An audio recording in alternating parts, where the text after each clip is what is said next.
निर्जीव किताबका पानाहरूले इतिहास बोल्छ, वर्तमान लेख्छ अनि भविष्य देख्छ। खोज्नेहरूले तिनै किताबभित्र आफूलाई भुल्छ, संसार डुल्छ अनि आकाश छुन्छ।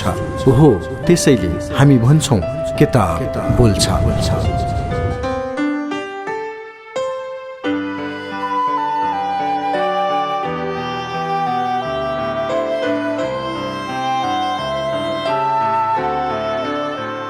नमस्कार, स्वागत छ कार्यक्रम किताब बोल्छ। कार्यक्रम किताब बोल्छ समाजले निकै रुचाएको, चर्चा परिचर्चा भइरहेको महत्त्वका विषय केन्द्रित पुस्तक वाचनकै माध्यमबाट तपाईलाई सुनाउने कार्यक्रम हो। कार्यक्रम किताब बोल्छ प्रत्येक साँझ 4:45 बजे प्रसारण हुन्छ र यसको पुनः प्रसारण बिहान 12:15 बजे तपाई सुन्न सक्नुहुन्छ। कार्यक्रम किताब बोल्छमा हामी वाचन गर्दैछौं नेपाली क्रान्ति र गणेशमान सिंह। हरिगौतमद्वारा लिखित यो पुस्तक ओरिएन्टल पब्लिकेशन काठमाडौँले प्रकाशित गरेको हो। यस पुस्तकको भूमिकामा उल्लेख भएका केही शब्द जोडौं। इतिहास भनेको कथा वा दन्ते कथा मात्र होइन, यो सदैव एक जीवन्त तत्त्व हो र यसको श्वास प्रश्वास अटुट रूपले राष्ट्र रहन्जेल चलिरहन्छ। इतिहासको श्वास प्रश्वास चलुन्जेल राष्ट्र जीवित रहन्छ। त्यसैले म विश्वस्त छु राष्ट्रलाई सदा जीवन्त राख्ने कार्यमा नयाँ समयले हाम्रा विद्यालयका महाविद्यालयका विद्यार्थीले अनिवार्य पाठ्यक्रमकै स्तरमा राखी यस्ता कृति पढाउनु पर्छ। यति महत्त्वपूर्ण पुस्तक नेपाली क्रान्ति र गणेशमान सिंह, अनि यही पुस्तकबाट अर्को अंश आजको कार्यक्रममा जोड्दैछु। कार्यक्रम किताब बोल्छमा हामी यो समय चर्चा गर्दैछौं अध्याय 5 अन्तर्गत त्रिपक्षीय सरकार र गणेशमानका सन्दर्भमा। अब थप कुरा जोडौं र यो कुरामा हामी राजा त्रिभुवनको सम्बोधनको सन्दर्भ जोड्दैछौं। माथि उल्लेख गरिएका मानिस हाम्रा इच्छा अनुसार आफ्नो ओहदामा रहनेछन् और संयुक्त रूपमा हामी प्रति जिम्मेदार रहनेछन्। यो राज्यको शासन सम्बन्धी विकासमा मन्त्रीमण्डलका सबै निर्णय हामीलाई जाहेर गर्ने हाम्रो प्राइम मिनिस्टरको कर्तव्य हुनेछ और यो राज्यको शासन सम्बन्धी विषयका बारेमा हामीले खोजी बक्सेको सबै समाचार पनि उनीहरूले हामीलाई जाहेर गर्ने उनको कर्तव्य हुनेछ और हामी यसद्वारा हाम्रा सबै प्रजालाई हामी र हाम्रा उत्तराधिकारी सच्चा वफादारी धारण गर्नका निम्ति आमन्त्रण गर्दछौं और हाम्रा सबै जंगी निजामती अफिसरहरू र यस राज्यका अरू बासिन्दालाई आज्ञाकारी भई हाम्रा मन्त्रीहरूलाई निजको कर्तव्यको सम्पादनमा मद्दत र सहायता गर्नलाई आदेश गरिबक्सेका छौं। राजनैतिक अपराधमा परेका सबैलाई निजहरू विक्रम सम्वत 2007 साल चैत्र 20 गते सोमबार अघि आफ्ना घर फर्की शान्तिपूर्ण कामकाजमा लागे भने निजहरूलाई माफी र विस्मृति दिने और त्यस्ता अपराधमा जफत भएका निजको जायजथा तिनीहरूलाई नै फिर्ता दिने हाम्रो शाही इच्छा छ। यो हाम्रो इच्छा छ कि यो नयाँ व्यवस्थामा सरकार र दुनियाँले मिलिजुली नेपालको उन्नति र समृद्धिको निमित्त प्रयत्न गर्नेछन्। परमेश्वरले हामीलाई र हाम्रा अधिकारी वर्गलाई हाम्रा प्रजाको हितका निमित्त उपयुक्त हाम्रा इच्छाहरू पालन गर्ने शक्ति दिउन्। विक्रम सम्वत 2007 साल फागुन 7 गते राजा त्रिभुवनले नारायणहिटी दरबारबाट शाही घोषणा गरिसकेपछि अघि राजा सुरेन्द्रवीर विक्रमबाट लालमोहर गरी राणा प्रधानमन्त्रीलाई दिएको अधिकार बदर गरे। उक्त अधिकार स्वतः बदर हुने भएकाले त्यो श्रीपेज राजाका बाहुलीमा बुझाउँछु भनी भोलिपल्टै राजदरबारमा गएर मोहन शमशेरले त्यस बखत करोडौं मूल्य पर्ने श्रीपेज र कल्की त्रिभुवनलाई बुझाए, तर त्यो श्रीपेज त्यस दिनदेखि कहिले देखिएन। शाही घोषणामा लालमोहर लगाउने काम सकिएपछि राजा त्रिभुवनले सबभन्दा पहिले प्रधानमन्त्रीलाई शपथ गराए। त्यसपछि अन्य मन्त्रीको शपथ ग्रहण भयो। क्रान्तिकारी मन्त्रीका मनमा राणा प्रधानमन्त्रीबाट शपथ खानु नपरे हुन्थ्यो भन्ने थियो। त्यसैले होला यसरी छुट्टा छुट्टै शपथ ग्रहण गराइएको। जसका विरुद्ध संघर्ष गरियो त्यसमा कतिको ज्यान गयो अनि उनीहरूकै संयुक्त सरकारमा सामेल हुनु भनेको राजनैतिक बाध्यता भन्दा अरू के हुन सक्छ र? राणा कांग्रेसको संयुक्त सरकार, त्यसमा बीपी र गणेशमान जस्ता त्यागी र साहसी व्यक्तिको सहभागिता हुन पुग्यो।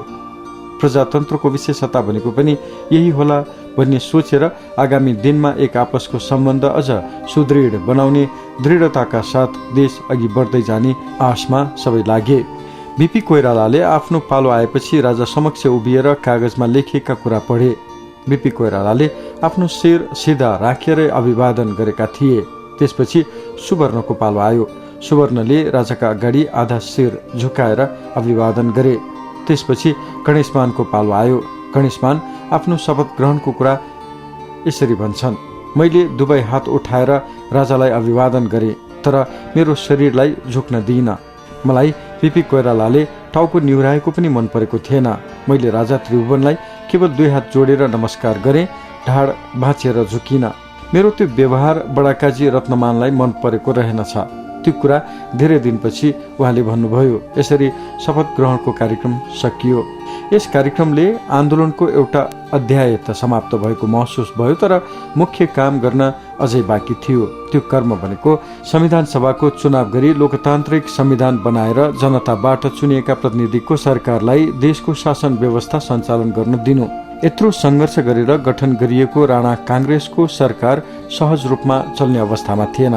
काङ्ग्रेसको तर्फबाट मन्त्रीमा प्रतिनिधित्व गरेका गणेशमान सिंहलाई मोहन शमशेरको कुनै पनि व्यवहार मन पर्दैनथ्यो। उनको स्वभाव कस्तो थियो भने राणासँग जुनसुकै विषयमा विवाद उठाएकी उनी मुकाबिला गर्न तयार रहन्थे। मोहन शमशेर पनि गणेशमान सिंहलाई मन्त्रीमण्डलमा समावेश गर्ने सोचमा थिएनन्। पहिलो मन्त्रीमण्डलको प्रथम कार्यक्रमको सिलसिलामा रात्रि भोज थियो। त्यहाँ परिचयात्मक कार्यक्रमको अवसरमा मोहन शमशेरले गणेशमानको प्राण मैले बचाएको हुँ भन्दा गणेशमानले त्यसको लगत्तै मेरो प्राण विक्रम सम्वत 2007 सालको क्रान्तिले बचाएको हो भन्ने उत्तर दिन्थे। यसरी एक आपसका कुरा मिल्दैनथे। त्यस्तै भाषाकै सवालमा पनि राणा काङ्ग्रेसका बीच विवाद परेको थियो। गणेशमानसँग बातचित गर्नुपर्दा राणाहरू गणेशमानलाई तपाईँ भन्नुपर्छ भनेर अङ्ग्रेजीमा कुरा गर्थे। गणेशमान मोहन शमशेरको कसरी खिल्ली उडाउन सकिन्छ त्यस्तै किसिमका व्यवहार गर्दथे। गणेशमानको राज्य सञ्चालन गर्ने आफ्नै खालको दृष्टिकोण थियो। राणाले 100 वर्षदेखि आफ्नो पैतृक सम्पत्ति जस्तो सम्झेको सिंहदरबारलाई केन्द्रीय सचिवालयको रूपमा विकास गर्नुपर्छ भन्ने मान्यता थियो गणेशमानको। त्यसै गरी उनले उद्योग वाणिज्य मन्त्रीको रूपमा विक्रम सम्वत 2007 साल फागुन 27 गते टुडीखेलमा दिएको मन्तव्यले देशको औद्योगिक नीति प्रष्ट रूपमा देखाएका थिए। उनी मन्त्री भएपछि देशका अन्य स्थानमा गएर जनतासँग हातेमालो गर्दै अबका दिनमा मातृभूमि प्रति केही गरेर देखाउने बाचा गर्न समेत पछि परेनन्। उनी साम्प्रदायिक कुरामा निकै सचेत थिए भन्ने कुरा वीरगञ्जमा दिएको भाषणबाट थाहा हुन्छ। नेपाली कङ्ग्रेसले विक्रम सम्वत 2007 साल चैत्र 26 गते काठमाडौँमा झण्डा दिवसको रूपमा टुडीखेलमा सभाको आयोजना गर्यो। उक्त कार्यक्रममा बीपी कोइराला, गणेशमान सिंह र महेन्द्र विक्रम शाहको उपस्थिति थियो। समारोहमा गणेशमानले अहिले हामीले कृषि क्षेत्रको विकासका लागि 2 करोड 10 लाखको आवश्यकता छ। यसको व्यवस्थापन भयो भने कृषिमा आमूल परिवर्तन ल्याउन सकिन्छ भन्ने कुरा बताए। उक्त कार्यक्रममा यो सरकारले आर्थिक समानता ल्याउने खालको नीति अवलम्बन नगरे आफू मन्त्रीमण्डलबाट राजीनामा दिने कुराको समेत जानकारी दिए।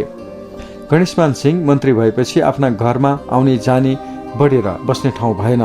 अर्कातिर आफूलाई जिम्मेवारी दिएको मन्त्रालयको भवन थिएन। त्यसैले कति मानिसलाई उनले घरमै बोलाएर काम गरिदिनु पर्ने अवस्था थियो।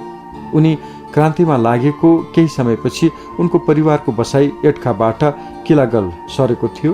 त्यो घर पनि भने जस्तो फराकिलो थिएन। यसरी घरको आवश्यकता भएपछि गणेशमान घर खोज्ने काममा लागे। उनी घर किन्न खोज्दैछन् भन्ने कुरा दरबारसम्म पुगेछ। दरबारबाट फोन आएपछि गणेशमानको राजा त्रिभुवनसँग भलाकुसारी र आफ्ना दुःख सुखका कुरा साटासाट भए। यस्तै गफकै क्रममा राजाले गणेशमानलाई घर किन्न सहयोग गर्छु भनेछन्। के कति लाग्छ, आवश्यक 2 लाख रुपियाँसम्म पठाइदिने कुरासम्म भयो। तर गणेशमान यस विषयमा भन्छन्, सरकारबाट मेरा प्रति यत्रो सदाशयता प्रकट भयो, त्यसका निम्ति म अनुग्रहित छु। तर अहिलेको लागि मैले बन्दोबस्त मिलाइसकेको छु, सरकारले दुःख गर्नु पर्दैन। यसरी राजाबाट गणेशमान प्रति गरेको व्यवहार देख्दा निश्चित रूपमा राजा र गणेशमान बीच गहिरो सद्भाव र सहयोगको भावना रहेछ भन्ने देखिन्छ। बहादुर शमशेर क्षेत्रपाटीमा रहेको 12 रोपनी जग्गा र घर जसरी हुन्छ बेच्न चाहन्छन् भन्ने कुरा गणेशमानलाई थाहा भएछ। यस्तो ठूलो र फराकिलो घर आफूलाई आवश्यक भएको हुनाले उनले पनि त्यो घर किन्न चाहेका थिए। त्यसैले घर परिवारसँग सल्लाह गरी आमा र श्रीमतीका गरगहना बेचबिखन गरेर साथै अन्य आफन्तसँग सरसापट लिएर भए पनि नगदको व्यवस्था मिलाइसकेका रहेछन्। आमा र श्रीमतीले त्यो घर त्यति मन नपराए पनि आखिरमा घर पास गरेर उनले वासस्थानको व्यवस्था गरे। विक्रम सम्वत 2007 साल फागुन 7 गते बनेको मन्त्रीमण्डल त्यति लामो समयसम्म टिक्न सकेन। राणाको ज्यादतीका कारण मन्त्रीमण्डलमा विवाद बढ्न गई कांग्रेसका मन्त्रीले राजीनामा दिनुपर्ने अवस्था आयो। त्यसपछि मोहन शमशेरको सरकार ढल्यो। राणा कांग्रेसको गठबन्धन एक किसिमले अप्राकृतिक नै थियो।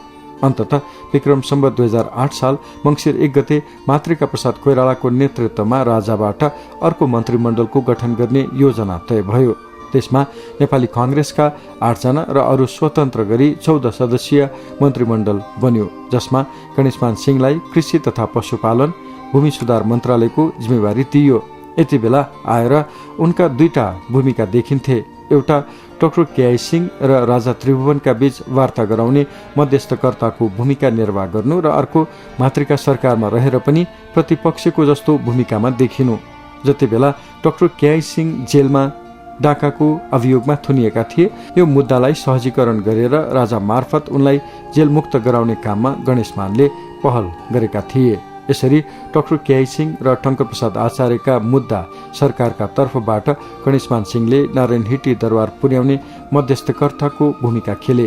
उनले कुनै पनि बेला भारतीय सेना नेपाल प्रवेश गरी कारवाही गर्न सक्ने सम्भावना बताएर डाक्टर सिंहलाई चीनतर्फ भाग्ने संकेत समेत गरेका थिए। वास्तवमा गणेशमान सिंह मातृका प्रसादको सरकारमा मन्त्री भएदेखि नै सन्तुष्ट थिएनन्। त्यसैले उनी मातृका सरकारको विरोधी अभियानमै लागेको देखिन्छ। कार्यक्रम किताब बोल्छ तपाईँ सुन्दै हुनुहुन्छ। कार्यक्रममा हामी नेपाली क्रान्ति र गणेशमान सिंह पुस्तक वाचन गर्दैछौँ। हरि गौतमद्वारा लिखित यो पुस्तक ओरिएन्टल पब्लिकेसन काठमाडौँले प्रकाशित गरेको हो। पुस्तकका शब्द लेखकको मात्र हामी वाचनको माध्यमबाट तपाईँसम्म पुर्याउँदैछौँ। पुस्तकको अर्को अंश सुनाउन भोलि तपाईँसँग फेरि पनि भेट्नेछु। आजको लागि प्राविधिक सहकर्मी रेहन महर्जनलाई धन्यवाद दिँदै म सुरजवीर वज्राचार्य पनि छुट्टिन्छु। नमस्कार।